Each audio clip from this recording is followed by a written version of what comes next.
All right. Hi, guys, and welcome to Word of the Day Wednesdays. I am author Nicole D. Miller. This is my book, When Love Wins, debut novel in full effect. When Love Wins is an urban Christian fiction story of two young women who are cousins with a rift in their relationship. When Natalie, who is the faith-based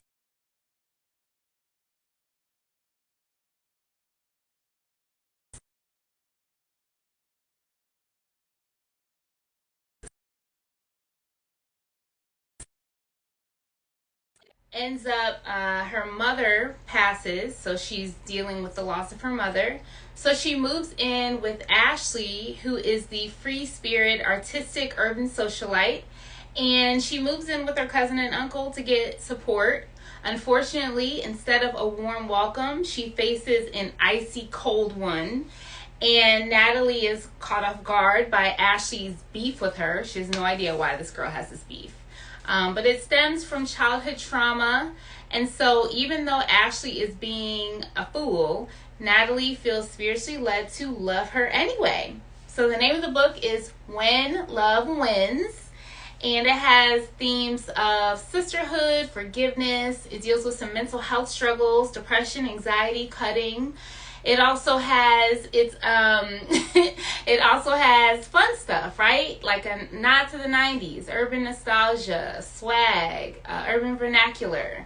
But, it's dealing with the contemporary African American market. So those who are in the 20-something scenes will relate to all of it. So you can learn more at whenlovewins.love, and I will have the book launch at Sam Silk's Lounge off 21300 Libby Road Saturday, which is next Saturday, guys. Saturday, and it starts at 6. There will be a reading. I'll be signing books, so come through between 6 and 7. And then after that, it's just like a party. So, because I'll be celebrating my 40th. All right, so let's get started. So as you guys know, every week I do a Word of the Day Wednesdays where I piggyback off of my latest blog. The blog this week was 5 years later. And the subtitle of it was It Is Well With My Soul. Now, this was a very intimate piece. You guys know I like authenticity, and, I love to be intimate. And some of these pieces, really hit my heart when I'm, sharing through my blog. This is one of those pieces. I was able to reflect on this time that has passed since my mom's transition. It's crazy. It's been 5 years. One of my really good friends was like, it doesn't even feel that long. I think part of it is because we lost 2 years in the pandemic. I could be wrong, but it just feels that way. I don't know if anyone else feels like, yeah, I'm technically not turning 40. I'm turning 38 because we lost 2 years.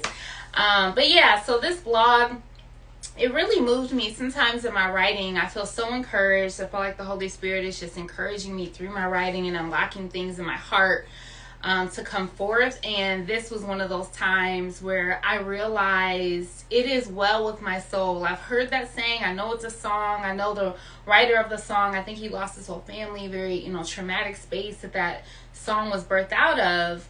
But I don't know if I've ever resonated with it. I even have the little saying on this board in my basement. It says, it is well with my soul. But I don't know if I've ever really resonated with me until now. Writing that blog, I was like, I got it. And it actually was inspired from someone I connected with who worked with my mom for a really long time. And she asked me how I was doing. And I was just like, I'm well. And I knew it was true in that moment. I knew that I was well. And I knew it was the grace of God. And it was my community. And it was all of the people who've come alongside me on this journey to ride with me, and to be my new writers. Because my mom was just the biggest writer of all. And I know she still is. So check out the blog. I would encourage you, if you're dealing with loss, if you're dealing with passing of a loved one that you're close to, I would encourage you to write, because writing has helped me so much. Writing has brought forth my healing. I wrote another book called Stories for the Urban Soul. This particular book was birthed out of the space of grief from my mom And creative writing has been such a great outlet I can incorporate real life situations of what I've gone through. And even with When Love Wins, both of these characters, Natalie and Ashley, both lost their moms at different points in their journey. So it was so good to just kind of release that through my writing. But you can check out the blog at NicoleDMiller.com. And I will be at Sam Silk's Lounge April 1st. Come grab your copy of When Love Wins. I'd love to meet you in person. Let's take a picture. And I also have the virtual launch March 31st. Both events are available on Eventbrite. So just go on Eventbrite and RSVP, and I will see you soon. All right, guys. Have a good one.